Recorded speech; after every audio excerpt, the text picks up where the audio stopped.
나눔가족 여러분 반갑습니다. 오늘은 신년 말씀 집회가 있는 날이죠. 모든 성도들이 다 함께 참여하셔서 주의 말씀 가운데서 시작하는 복된 한 해가 되시기를 바랍니다.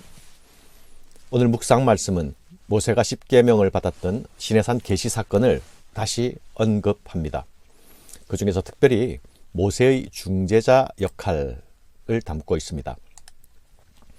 여호와께서 이 모든 말씀을 산 위, 불 가운데, 구름 가운데, 흑암 가운데서 큰 음성으로 너희 총회에 이르신 후에 더 말씀하시지 아니하시고 그것을 두 돌판에 써서 내게 주셨느니라.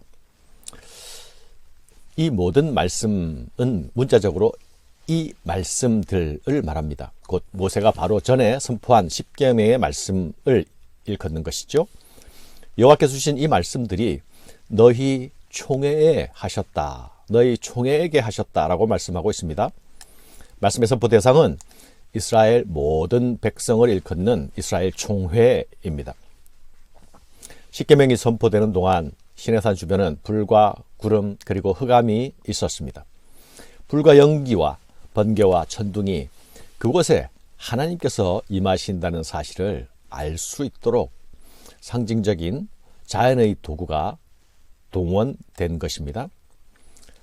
이런 광경을 처음 경험하게 된 이스라엘 백성들은 큰 두려움으로 떨었습니다.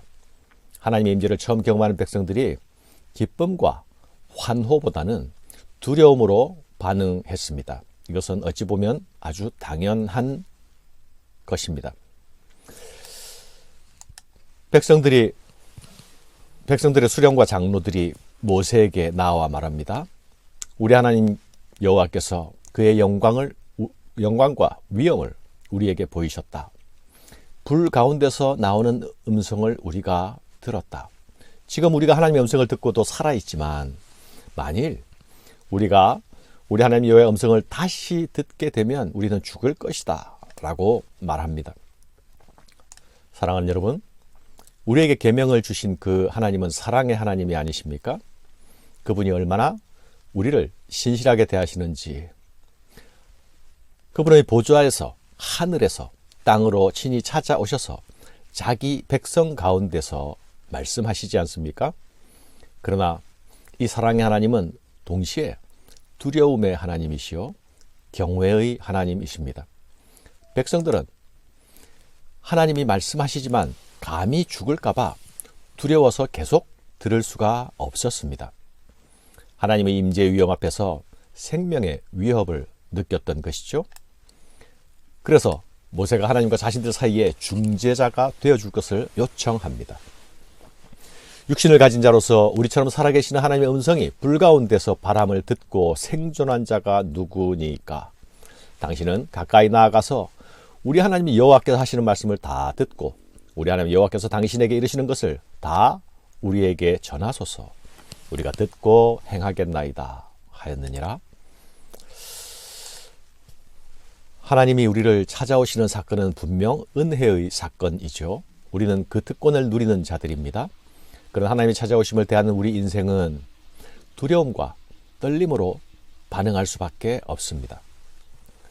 그것이 두려우신 하나님 앞에서는 우리 인생의 자리입니다. 그러나 하나님은 우리가 그 하나님과 교제할 수 있도록 아들을 사람의 몸으로 이 땅에 보내어 주셨습니다. 그분의 말씀을 직접 들을 수 있도록 하셨습니다. 아들을 통하여 우리에게 말씀하셨습니다. 그리고 성령을 우리에게 보내어 주셔서 아들의 말씀을 기억나게 하시고 그 말씀을 깨달을 수 있도록 하셨습니다. 말씀에 빛을 비추어 주십니다. 이 모든 것이 우리를 찾아오시는 하나님의 은혜입니다. 그러나 여러분, 우리가 이 하나님의 은혜를 대할 때에 잊지 말아야 할 사실이 있습니다. 은혜가 우리에게 값 없이 찾아오는 것이라고 해서 함부로 경히 대해서는 안 됩니다. 하나님께서 눈높이를 낮추시고 우리에게 내려오셨다고 해서 하나님의 위엄이 사라지는 것은 아니기 때문입니다. 그분은 언제나 우리의 경배와 경외의 대상이십니다. 하나님은 백성들의 중재 요청을 들어주십니다. 여호와께서 너희가 내게 말할 때에 너희가 말하는 소리를 들으신지라. 여호와께서 내게 이르시되 이 백성이 네게 말하는 그 말소리를 내가 들은즉 그 말이 다 옳도다. 다만 그들이 항상 이 같은 마음을 품어 나를 경외하며 내 모든 명령을 지켜서 그들과 그 자손이 영원히 복 받기를 원하노라. 사랑하는 여러분, 이 말씀 속에서 하나님께서 우리에게 계명을 주시는 목적이 나타나고 있지 않습니까? 그 목적은 우리와 우리 자손이 영원히 복 받기를 바라시는 것입니다. 백성들의 중재 요청은 받아들여 주시지만 그러나 항상 이 같은 마음을 품고 나를 경외하라 말씀하시죠. 그들은 당장 하나님의 임재 앞에서는 두려움에는 벗어나겠지만 그 앞에 섰던 그 마음을 잃지는 말라는 것입니다. 하나님이 주시기 원하시는 복을 받기 위하여서 그 하나님께서 주시는 모든 명령들을 지켜야 합니다. 하나님께서 주시는 명령들은 우리를 속박하기 위하여서 주시는 명령들이 아니라 우리에게 복 주시기 위해서 주시는 명령들이기 때문입니다. 중요한 것은 우리가 하나님의 명령을 지켜서 복을 받게 되는 것이 순차적으로 일어나게 되는 과정이 아니라는 것입니다. 우리 삶이 하나님의 명령 안에 있을 때에 그것 자체가 바로 복입니다. 그것이 하나님 안에 거하는 것이기 때문입니다. 예수님은 이 땅에서 마지막 날 밤 세상에 남은 제자들에게 이렇게 말씀하셨습니다. 내가 아버지의 계명을 지켜 그의 사랑 안에 거하는 것 같이 너희도 내 계명을 지키면 내 사랑 안에 거하리라. 사랑하는 여러분, 우리가 섬기는 하나님은 보이지 않는 하나님이 아닙니까? 서로 하나님께서 자신을 보여주실지라도 우리는 감히 볼 수 없습니다. 그러면 우리가 어떻게 그런 하나님을 사랑하며 경외할 수 있습니까? 그분이 말씀하신 규례와 법도를 순종하는 것이 그분을 사랑하고 경외하는 길입니다. 그래서 하나님은 모세에게 이렇게 말씀하십니다. 너는 여기 내 곁에 서 있으라. 내가 모든 명령과 규례와 법도를 네게 이르리니 너는 그것을 그들에게 가르쳐서 내가 그들에게 기업으로 주는 땅에서 그들에게 이것을 행하게 하라 하셨나니. 너는 내 곁에 서 있으라 하심은 하나님께서 이제 모세를 통해 자신의 말씀을 주시겠다는 것이죠. 내가 모든 명령과 규례와 법도를 네게 이르겠다. 너는 그것을 그들에게 가르쳐서 그들이 이것을 행하게 하라. 사랑하는 여러분, 하나님이 우리에게 말씀을 주시는 것은 우리의 순종을 전제로 순종을 기대하며 주시는 것입니다.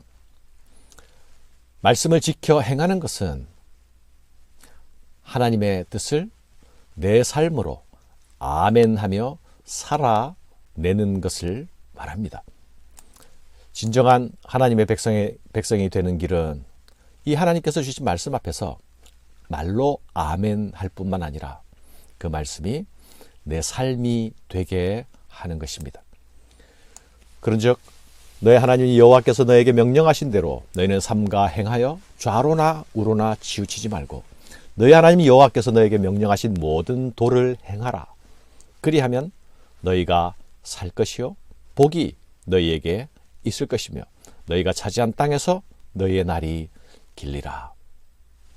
사랑하는 여러분, 하나님의 말씀 안에 있는 것이 우리의 살 길입니다. 말씀 밖에는 생명이 없습니다. 주신 말씀 안에서 좌로도 우로도 치우치지 말라 하십니다. 명령하신 모든 도를 행하라 하십니다. 그 안에 생명이 있기 때문입니다. 말씀 안에 순전히 거하는 자가 바로 하나님 안에 거하는 자입니다.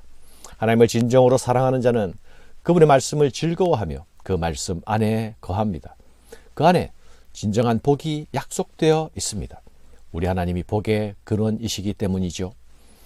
말씀을 사모하고 주시는 말씀대로 살기 위하여서 몸부림치는 복된 성도들이 되시기를 바랍니다. 감사합니다.